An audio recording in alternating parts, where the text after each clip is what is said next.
Trump Tower on Fifth Avenue. They're now making their way across town along 57th Street. Seriously, are we going to follow this guy to court every day? My apologies, ma'am. I was sitting 50 feet away. I was having such a struggle to try and get those eyeballs in. Damn it, woman! Does Donald Trump have eyeballs or no, ma'am? Does he or no? Jon Stewart stepped into the ring once more, and this time he delivered a flawless win. His opponent? None other than CNN. Stewart's sharp critique landed hard, taking aim at the network's habit of sensationalizing anything related to Donald Trump.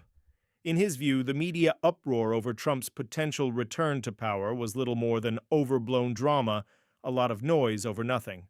This trial will obviously be a test of the fairness of the American legal system, but it's also a test of the media's ability to cover Donald Trump in a responsible way, a task they have acknowledged they've performed poorly in the past. Stewart kicks things off with a surprising observation. Even mainstream media outlets are beginning to admit they've treated Trump unfairly ever since he announced his presidential run. At first I was skeptical too, that is, until I saw the clips that followed.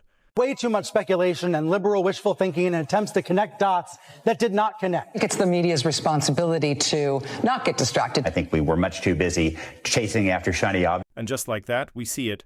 CNN and MSNBC hosts almost sheepishly admitting they might have gone a little too far with their Trump coverage.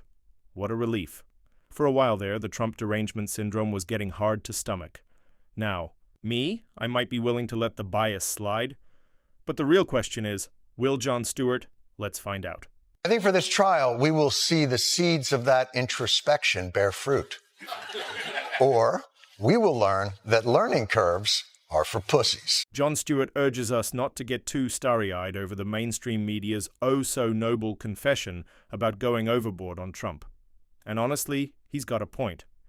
These outlets haven't exactly earned our trust. Remember when CNN breathlessly pushed the Russia collusion story for years without ever producing conclusive evidence? Or when MSNBC's Rachel Maddow all but promised that Trump's tax returns would be the smoking gun, and they weren't.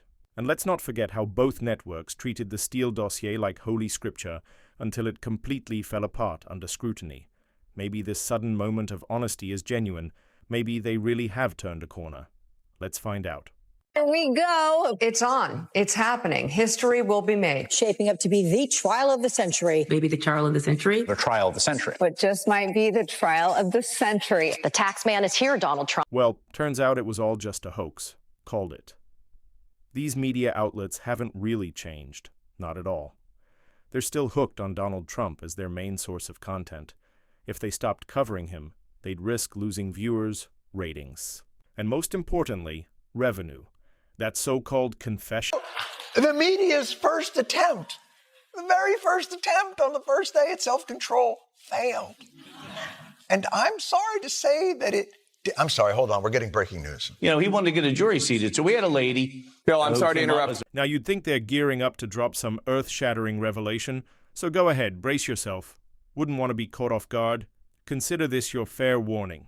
Just showing the first image of Donald Trump from inside the courtroom. It's a still photograph that we're showing there. Just want to make sure our viewers know what they're looking at. Yep, that was the earth-shattering news. They interrupted their guest, and for what? A still photograph of Donald Trump, sitting in a courtroom, because clearly we've never seen a courtroom before. And who even remembers what Donald Trump looks like, right? Thank goodness they showed us. Yes, for our viewers who are just waking up from a 30-year coma, this is what Donald Trump has looked like every day for the past 30 years. Same outfit. Apparently a photo of Donald Trump and an eyewitness account of his courtroom appearance just weren't enough. No, the media needed a pastel sketch to really seal the deal, as if they had to convince themselves and their viewers that yes, Donald Trump was actually there, because high-res photos and real-time updates, not good enough anymore. Now we need courtroom art to confirm reality. Welcome to Journalism, 2025 edition. Looking at the courtroom sketch, and Mr. Trump looks like he is glowering. I'm not sure if that's supposed to be a glower or just a glance. And I don't know how it's art. It's not necessarily it's artistic journalism, but it's not a photograph. Okay, this is just getting hilarious. What's the point of flooding the screen with images of Donald Trump when literally everyone in America already knows who he is? The man's been a public figure for decades. Entrepreneur, actor, reality, TV star, sports cameo regular, you name it. At this point, a grainy courtroom sketch isn't adding clarity. It's just performance art. Honestly, it's like flashing a photo of the Statue of Liberty and breathlessly announcing, breaking. News, she's still standing. Why are you showing it to us? It's a sketch. Why would anyone analyze a sketch like it was? It'd be like looking at the Last Supper and going, why do you think Jesus looks so sad here? The media had just finished confessing to their Trump obsession. In a rare moment of self-awareness, they promised to turn a new leaf, to focus on what really matters, and finally move on. Fast forward 5 minutes, and there they were, analyzing. A courtroom pastel sketch like it was a newly discovered Rembrandt. Every brushstroke examined, every shadow debated, as if it somehow held the secrets of the universe.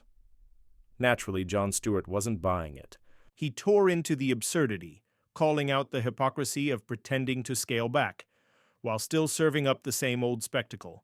It was peak media contradiction, and Stewart made sure the audience saw it for what it was.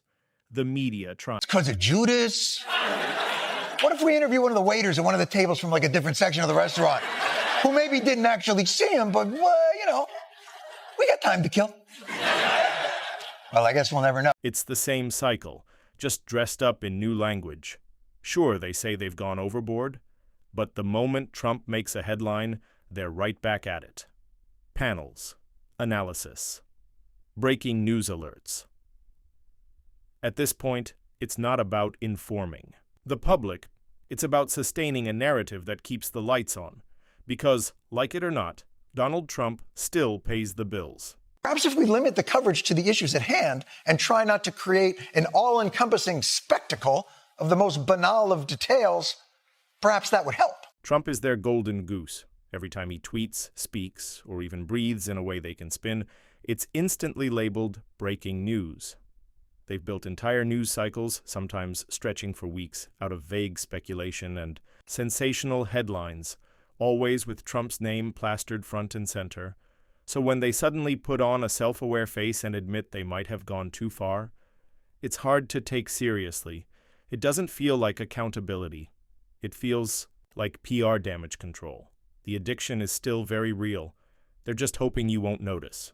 Leaving Trump Tower on Fifth Avenue. They're now making their way across town along 57th Street. Seriously, are we going to follow this guy to court every day? So you see, I wasn't wrong in saying that Donald Trump remains prime news fodder for CNN and MSNBC, and let's be clear, all of this was unfolding during Joe Biden's presidency, with Kamala Harris already positioning herself for a future run. Meanwhile, there was no shortage of real issues: rising inflation, a chaotic border, foreign policy missteps, stories that actually deserved serious coverage. But instead, CNN and MSNBC doubled down on Trump's court cases, as if nothing else in the world mattered. The sitting administration faced minimal scrutiny while the network stayed locked in on the former president. That's not journalism. That's obsession. My apologies, ma'am. I was sitting 50 feet away. I was having such a struggle to try and get those eyeballs in. Damn it, woman! Does Donald Trump have eyeballs or no, man? Does he or no? Stewart didn't let CNN off the hook. Not for a second. He kept the heat on, roasting them for their relentless Trump fixation. In the clip we just saw, CNN was actually interviewing the courtroom sketch artist, trying to dig up insights. About Trump's demeanor during the hearing? Yes, really. They even asked why he appeared to be frowning in the sketch. Her response? She was 50 feet away and couldn't actually see his expression clearly enough to draw it accurately. Did that stop CNN? Of course not. They still dissected the sketch like it was some kind of psychological evaluation. Stewart couldn't help but mock the absurdity, This is where we are now, speculating on Trump's mood based on a blurry pastel journalism or interpretive art. At this point, it's hard to tell. At this point, you're probably saying to yourself, how many television hours have they devoted to what Donald Trump, a man who has not been off any of our screens for more than 30 seconds in the last 8 years, looks like? The Trump obsession. It's completely off the charts. Hours of airtime, endless panels, countless headlines, all revolving around one man simply because he is the news. What's truly fascinating is the contradiction. They claim to despise him, but let's be honest, deep down, they love him. Why? Because Trump delivers the views, and views mean money. It's a dysfunctional relationship where outrage fuels ratings. Every time he sneezes, it's breaking news. While they clutch their pearls on camera behind the scenes, they're watching the numbers tick upward. Jon Stewart sees it. We see it. And frankly, so does Trump. He knows he's their most reliable content engine, and he plays them like a fiddle. Every single time. Trump craned his neck to eye prospective jurors and flashed a tight-lipped smile. Leaning to the left a little bit, quiet, his arms crossed as well. Hunched over with his elbows on the desk. Looked through papers and periodically whispered to his attorneys. Fidgeted. Jon Stewart stepped into the ring once again, and this time it was a flawless victory. His opponent, none other than CNN. Stewart's roast hit hard, zeroing in on the network's habit of whipping up Trump-related hysteria. In his view, the media frenzy surrounding Trump's potential return to office was much ado about nothing. He kicked things off by pointing out something surprising. Even the mainstream media has started to admit they've been unfair to Trump since he first announced his presidential bid. At first, I didn't believe it either until I saw the clips. And there you have it. CNN and MSNBC hosts sheepishly admitting they might have overindulged in their Trump coverage. What a relief, right? For a minute there, the Trump derangement syndrome was becoming unbearable. Personally, I might be willing to forgive the bias, but the real question is, will Jon Stewart? Let's find out. Stewart warned us not to get too impressed by the media's sudden burst of self-awareness. And honestly, he's right. You just can't trust these people. Remember when CNN spent years breathlessly pushing the Russia collusion narrative with no conclusive evidence? Or when MSNBC's Rachel Maddow practically swore Trump's tax returns would be the smoking gun, and they weren't? And let's not forget how both networks treated the Steele dossier like gospel until it collapsed under scrutiny. Maybe their confession is sincere. Maybe they've really changed. Let's find out. Well, turns out it was all a hoax called It. These networks haven't changed. They still rely on Donald Trump as their main content engine. If they stop covering him, they risk losing viewers, ratings, and revenue. That so-called confession? Half-hearted, at best. You think they were about to break some world-shattering news. Brace yourself, right? Nope. They interrupted a guest just to show a still image of Donald Trump, sitting in a courtroom because apparently we've never seen a courtroom before, or Donald Trump for that matter. Thank goodness they showed us. What would we ever do without them? And get this, a photo and an eyewitness account weren't enough? No, the media needed a pastel sketch to really drive it home, just to truly convince themselves and their viewers that yes, he was there. Apparently, high-res photos and live updates don't cut it anymore. We now need courtroom art to validate reality. Welcome to Journalism, 2025 edition. It's laughable. Why flood the screen with images of Trump when literally everyone already knows who he is? Before politics, he was everywhere. Entrepreneur, reality TV star, public figure. A blurry courtroom sketch isn't adding clarity, it's just performance art. Honestly, it's like flashing a photo of the Statue of Liberty and breathlessly announcing, "Breaking news, she's still standing." The media had just confessed to over-fixating on Trump. In a rare moment of self-awareness, they claimed they'd tone it down. Fast forward 5 minutes, and they're analyzing a courtroom sketch like it's a lost Rembrandt. Every shadow, debated, every brushstroke overanalyzed, as if it held the secrets of the universe. Jon Stewart called it out. He mocked the absurdity of pretending to scale back while still feeding the same spectacle. It was peak hypocrisy, and Stewart made sure the audience saw it for what it was. The media trying to break up with Trump, but still drunk dialing him every night. It's the same cycle, just with new language. They admit they overdid it, sure, but the moment Trump's name hits a headline, they're right back at it. Panels, analysis, breaking alerts. This isn't about public service anymore. It's about fueling a narrative that pays the bills. And Trump, like it or not, keeps the lights on. He's their golden goose. Every time he tweets, speaks, or even breathes funny, it's breaking news. They've built entire news cycles on vague speculation and Trump-centric drama. So when they act self-aware, it rings hollow. It's not accountability, it's PR damage control. The addiction is alive and well. They just hope you don't notice. And I wasn't wrong. Trump was the center of attention from start to finish. Even during Joe Biden's presidency, with Kamala Harris clearly positioning herself for a future run, with major issues on the table like inflation, the border, foreign policy missteps, the spotlight still belonged to Trump.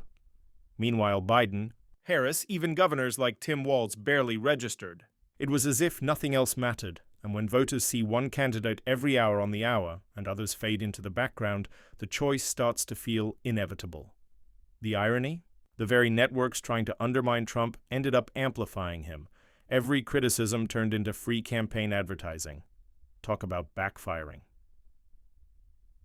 In the end, Jon Stewart's takedown wasn't just about media hypocrisy, it was a mirror held up to a system addicted to the very figure it claims to oppose.